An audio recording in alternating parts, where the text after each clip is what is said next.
दुर्गा सप्तशती का 11वां, 12वां और 13वां अध्याय बताने जा रहे। वीडियो शुरू होने से पहले दोस्तों हमारे चैनल को जरूर सब्सक्राइब कर दे। 11वां अध्याय श्री सूक्त और मां दुर्गा की महिमा। दुर्गा सप्तशती का 11वां अध्याय देवी के महान कार्यों और उनकी असीम महिमा का वर्णन करता है। इसमें सभी देवता देवी की स्तुति करते हैं और उनकी कृपा के लिए कृतज्ञता व्यक्त करते हैं। देवगण देवी के असुरों पर विजय प्राप्त करने के कार्य को देखकर अत्यधिक प्रभावित होते हैं और उन्हें आदरपूर्वक प्रार्थना करते हैं। देवता देवी से कहते हैं कि उन्होंने बार बार संकट में देवताओं और संसार की रक्षा की है। वे महिषासुर और शुंभ निशुंभ जैसे बलशाली असुरों का वध करके समस्त त्रिलोक को सुरक्षित रखा है। इसके लिए सभी देवताओं और मनुष्यों की ओर से देवी को धन्यवाद ज्ञापित किया जाता है। देवता उनकी अद्वितीय शक्ति, उनके रूपों और उनके गुणों की प्रशंसा करते हैं।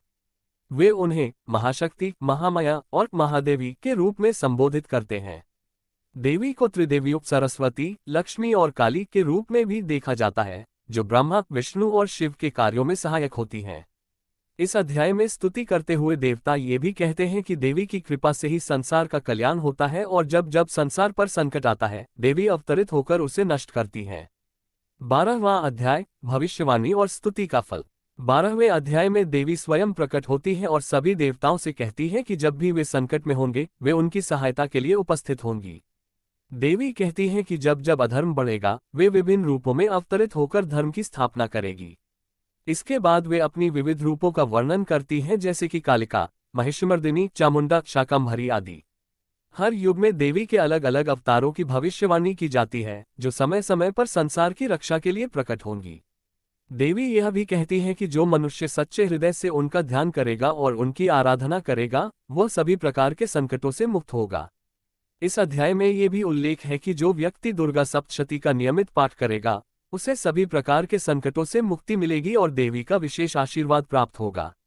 विशेष रूप से यह पाठ नवरात्रि के दौरान करना अधिक फलदायी होता है। जो व्यक्ति कठिन परिस्थितियों में देवी का स्मरण करेगा, उसकी सहायता के लिए देवी अवश्य आएंगी। ये भी बताया गया है कि देवी का सुमिरन करने से व्यक्ति के सभी रोग शोक समाप्त हो जाते हैं और वह समृद्धि प्राप्त करता है। इस अध्याय का मुख्य उद्देश्य है कि भक्तों को यह विश्वास दिलाया जाए कि देवी की आराधना से सभी दुख दूर हो सकते हैं। 13वां अध्याय आशीर्वाद और मोक्ष।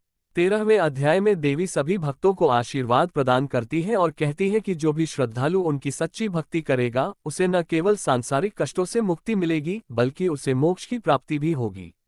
इस अध्याय में देवी का रूप अत्यंत दयालु और करुणामयी दिखाया गया है, जो अपने भक्तों की सभी इच्छाओं को पूर्ण करने वाली है।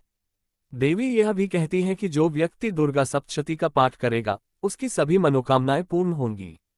चाहे व्यक्ति धन, पुत्र, सुख या मोक्ष की कामना करता हो, उसे देवी की कृपा से सब कुछ प्राप्त होगा। इसके साथ ही यह भी बताया गया है कि जो व्यक्ति संकट के समय में देवी का आह्वान करेगा, उसे अवश्य ही सहायता मिलेगी। इस अध्याय में एक अन्य महत्वपूर्ण बात ये कही गई है कि देवी किसी भी प्रकार के भेदभाव के बिना सभी भक्तों पर समान रूप से कृपा करती हैं। वे केवल भक्ति और श्रद्धा को महत्व देती हैं और जो भक्त सच्चे हृदय से उन्हें स्मरण करता है, उसकी रक्षा वे स्वयं करती हैं। देवी के आशीर्वाद से व्यक्ति सभी प्रकार की बुराइयों और पापों से मुक्त हो जाता है। अध्याय के अंत में राजा सुर्त और वैश्य, जो ऋषि मेधा की शरण में गए थे, वे देवी की आराधना करते हैं और उनकी कृपा से दोनों को अपने अपने उद्देश्य में सफलता प्राप्त होती है। राजा सुर्त को पुनः उनका राज्य और वैभव प्राप्त होता है, जबकि वैश्य को संसार के मोह से मुक्ति मिलती है। देवी का यह आशीर्वाद सभी के लिए प्रेरणादायक है कि अगर व्यक्ति सच्ची भक्ति से देवी की आराधना करे, तो उसे जीवन में सुख, शांति, समृद्धि और मोक्ष की प्राप्ति हो सकती है। यह अध्याय हमें ये सिखाता है कि माँ दुर्गा की कृपा से कोई भी असंभव कार्य संभव हो सकता है और जीवन की सभी समस्याओं का समाधान उनके आशीर्वाद से हो सकता है। समापन विचार। दुर्गा सप्तशती के 11वें, 12वें और 13वें अध्यायों में देवी की महिमा, उनकी कृपा और उनके आशीर्वाद का वर्णन है। ये अध्याय हमें ये सिखाते हैं कि संकटों का सामना करने के लिए देवी की आराधना और उनके प्रति श्रद्धा से बड़ी कोई शक्ति नहीं है। जो भी व्यक्ति सच्चे मन से देवी की शरण में जाता है, उसे जीवन में सुख, शांति और मोक्ष की प्राप्ति होती है। देवी का आशीर्वाद भक्तों के जीवन को खुशहाल और समृद्ध बना देता है। जय माता दी।